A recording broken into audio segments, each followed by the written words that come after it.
लाजवाब मज़ेदार। क्या पक रहा है आज बिलो के ढाबे में? चलिए चलते हैं और देखते हैं कि आज ये यमी यमी सा क्या बन रहा है बिलो के ढाबे में। अस्सलाम वालेकुम वीवर्स, क्या हाल चाल है आपका? उम्मीद है सब खैरियत से होंगे, खुशबाश होंगे। आज फिर लेके आई हूँ आपके लिए एक बहुत यमी सी रेसिपी। तो चलिए जल्दी से मेरे चैनल को लाइक और सब्सक्राइब कर दीजिए ताकि मेरी वीडियोस के नोटिफिकेशंस आपको मिल सकें। रेसिपी का नाम है जी दम पुख्त मटन का गोश्त है और बहुत यमी सी रेसिपी है, बहुत इजी सी, बहुत सिंपल से इंग्रेडिएंट्स के साथ।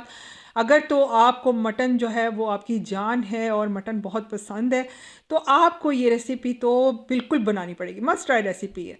बहुत सिंपल से इंग्रेडिएंट है, सारे आपके साथ शेयर करती हूँ। तो चले चलते हैं इसकी मेकिंग की तरफ। बिस्मिल्लाहिर्रहमानिर्रहीम।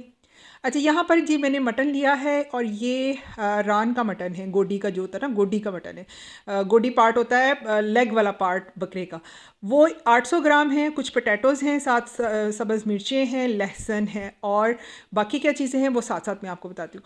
अच्छा, यहाँ पर आपने कुछ फैट्स इसकी मैंने लिए हैं और नमक सिर्फ मैंने इसको लगाना है। तकरीबन मैंने 1 टेबल स्पून से थोड़ा सा कम जो है ना मैंने इसमें नमक डाला था। ये जो साइड पर आपको नज़र आ रही हैं ये फ़ैट्स हैं और ये भी बकरे की हैं। ठीक है ना, लैम की फ़ैट जो होती है। और वो ये वाली फ़ैट जो होती है ना, ये इसके पार्ट होती है, बेली पार्ट होता है, वहाँ की फ़ैट है और इसी में ही इसने पकना है। ठीक है, हमने एक्स्ट्रा से इसमें कोई भी ऑयल नहीं डालना। अच्छे तरीके से आपने सारे का सारा सॉल्ट जो है ना वो बोटियों में अच्छे तरीके से मल मल के लगा देना है और इस ताकि सारा जो है ना वो नमक का फ्लेवर इसके अंदर तक चला जाए, क्योंकि ये पकना ही सिर्फ नमक में है, कोई और स्पाइसेस इसमें जाने ही नहीं है। तो इसलिए आपने ये वाला काम जो है ना ये बड़ा अच्छे से करना है। तो चलें, ये तो हो गया जी। अब इसका पहला स्टेप कंप्लीट। बाकी क्या करना है वो है जी, ये पोटैटोज़ हैं, थोड़ा थोड़ा मैंने सॉल्ट इस पर भी ऐसे ऐसे लगा दिया ऊपर ऊपर से, क्योंकि इसका फ्लेवर जो है ना साथ बहुत मज़े का लगता है इन सारी चीज़ों का। ग्रीन चिलीज़ हैं यहाँ 4 से 5, 2 अदद लहसुन के बल्ब हैं और 2 बिल्कुल स्मॉल साइज़ की प्याज थी, 4 अदद मैंने पोटैटोज़ ले लिए।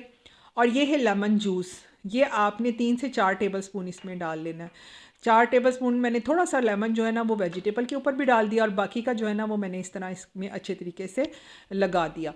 अब आपने एक प्यारा सा पतीला लेना है। सबसे पहली लेयर में आपने वो फ़ैट्स डालनी है जो कि मैंने आपको दिखाई थी। ये फ़ैट की एक लेयर आप लगाएंगे ऐसे करके। जी, जो सी भी आपने फ़ैट लेनी है ना तो वो आपने एक लेयर सी नीचे लगानी है, ताकि क्योंकि इसी फ़ैट में इसने पकना है तो ये होगा कि ये फिर घी बन जाता है और एक्स्ट्रा घी डालने की ज़रूरत नहीं पड़ती और इसका फ्लेवर बहुत अच्छा आता है। जो लोग मैंने बताया ना कि जो पेशावर साइड के, बलूचिस्तान साइड के लोग हैं वो तो ये चीज़ बहुत शौक़ से खाते हैं। तो हमारे पंजाब में भी ये बहुत पसंद की जाती है। तो आपने इस तरीके से अब लेयरिंग में मैंने ये सारी चीज़ें, मटन भी रख दिया और पोटैटोज़ भी रख दिए, सारा ऑनियन, गार्लिक, सब्ज़ मिर्चें सारी आपने इस फ़ैट के ऊपर रख देनी है। और इसके बाद इसमें इसको हमने क्या करना है सारा मैं आपको साथ शेयर करूँगी। ये देखें जी, पोटैटोज़ आपने अच्छे तरीके से वॉश कर लेने। स्किन इसकी बिल्कुल अलग नहीं करनी, स्किन के साथ ही हमने पोटैटोज़ रखने हैं। इतने मज़े का इसका फ्लेवर होता है ना, स्टीम हुए हुए पोटैटोज़ होते हैं, गार्लिक भी बिल्कुल नरम और मुलायम और बहुत मज़े का इसका फ्लेवर होता है। और साथ आपने ये ऑनियन इतने साइज़ की, बिल्कुल छोटे साइज़ की, क्योंकि 800 ग्राम था मटन। अगर आप चाहें तो 2 से 3 अदद भी ऑनियन रख सकते हैं। It's up to you, up to your flavour. तो आप गार्लिक तो इतना काफ़ी होता है, तो अगर आप प्याज चाहें तो 1 अदद और भी रख सकते हैं। तो बस ऊपर भी थोड़ी सी मैंने लेयरिंग ऐसे कर दी फ़ैट की, ताकि ऊपर और नीचे से अच्छे तरीके से स्टीम भी हो जाए और ये सारा का सारा इसका फ्लेवर भी आ जाए उसके अंदर। तो ये देखें जी, हमारा हो गया है पतीला बिल्कुल रेडी। अब क्या करना है, आटे की लई सी बनाकर आपने इसको मैंने इसको एयर टाइट कर देना। ठीक है, ऐसे मैंने पतला सा एक बहुत पतला तो नहीं, लेकिन आटे की आपने लेई सी बनाकर इसको हमने क्लोज़ करना है, बिल्कुल वैसे जैसे आपको पता है देगों में भी अक्सर दम लगा देते हैं इस तरीके से। तो सेम मैंने ऊपर शीशे का ढक्कन दिया था ताकि मुझे ज़रा ना नज़र आता रहे, मैं आपको दिखाती रहूँ कि ये कुक हो रहा है। तो वैसे तो आप दूसरा भी कर सकते हैं, चाहें तो इसके ऊपर वज़न रख के तो कोयले भी दे सकते हैं, यानी जो इसकी सही रेसिपी में ऊपर कोयले से ये हीट देते हैं, ऊपर भी हीट होती है नीचे भी। मैंने क्या किया, मैंने तवे के ऊपर रख लिया। ठीक है, 10 मिनट मैंने थोड़ी सी हाई फ्लेम रखी। जब अच्छे तरीके से सारा मटेरियल गर्म हो गया तो फिर मैंने बिल्कुल लो फ्लेम में इसको पकने दिया 3 से 3.5 घंटे तक। ये वाला मटन जो है ना इतना मज़े का सॉफ्ट टेंडर जूसी ये बिल्कुल प्रिपेयर था। अब इसको आपने खोलना ही नहीं है, ठीक है, बिल्कुल इसको स्टीम में आपने पकाना है। और पानी एक्स्ट्रा से आपने देखा कि मैंने इसमें नहीं डाला, कोई पानी नहीं डलेगा। अपने ही फैट्स में इस मटन ने गलना है, अपने ही पानी में जो मटन के जूसीज होते हैं उसी में ये पकेगा। और यकीन जाने कि बिल्कुल नीचे नहीं लगता, बिल्कुल बहुत अच्छा कुक होता है, फ्लेवर भी बहुत अच्छा आता है। हालांकि सिर्फ इसमें सॉल्ट डलना है, बाकी चीज़ें तो आपके सामने हमने बिल्कुल जो हैं वो साबित रखी हैं। तो बस अब ये हो गए, 3.5 घंटे हो गए थे। और मुझे इसकी बड़ी अच्छी अच्छी खुशबू भी आ रही थी कि ये अब ऑलमोस्ट रेडी हो चुका होगा। तो देखें जी, अब मैंने ज़रा से नाइफ़ की मदद से, क्योंकि मैंने ज़रा शीशे का ढक्कन दिया, ग्लास का था लिड मेरी, तो इस वजह से थोड़ा सा टाइम लगा इसको खोलने में, बिल्कुल इतना ही जितना मैं दिखा रही हूँ। वरना जो अगर प्लेन वाला हो ना उसको जल्दी हो जाता है, वो जल्दी खुल जाता है।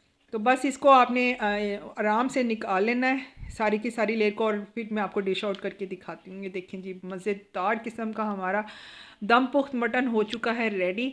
अब करते हैं जी इसको डिश आउट, और इसको कैसे खाना है, खाने का क्या तरीका होगा वो भी सारा आपके साथ शेयर करते हैं। देखिए कितना अच्छा सॉफ्ट सा जो है ना वो मटन गल चुका है। अच्छा, इसके लिए बेस्ट ये जो पार्ट मैंने आपको बताया ना, इसके लेग का पार्ट जो होता है ना, जिसको हम कहते हैं कि मछली की बोटी होती है, ये बकरे का वो पार्ट होता है।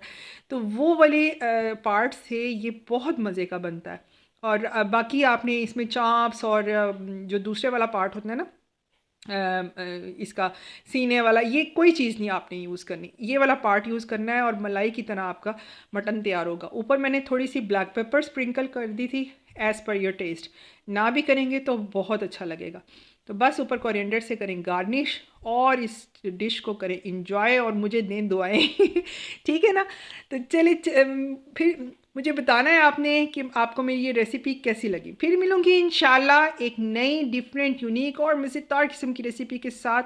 तब तक के लिए इजाज़त दीजिए। और ये देखिए जी, ऐसे इसका बल्ब आपने गार्लिक बल्ब ऐसे थोड़ा सा तोड़ना है, थोड़ी सी बोटी लें, साथ में पोटैटो मज़ेदार किस्म का लें और इंजॉय करें। मुझे दीजिए इजाज़त। अल्लाह हाफिज़।